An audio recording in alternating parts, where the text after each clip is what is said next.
Hələ də taxtayam. Oyun uzun çəkdi. Çox fiqur getdi. Kimisi qorumaq üçün, kimisi öz yolunu seçdiyi üçün. Kraliçə, vəzir, atlar, qalalar hər biri zamanla yox oldu. Amma o yerindən tərpənmədi. Çünki hələ də onun adı şah idi. O qalib gəlmədi, amma yıxılmadı da.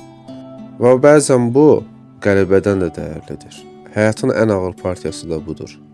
Hamı çəkiləndə öz yerində möhkəm durmaq, susaraq var olmaq.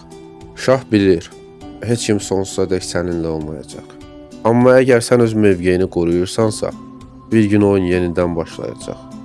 Taxta yenidən dolacaq, amma bu dəfə sən artıq təcrübəlisən. Hər itkinin arxasında güc gizlidir. Hər sükutdan sonra bir çağırış var. Əgər sona qədər durmağı bacarmısansa, bu artıq yeni bir başlanğıca hazırsan deməkdir.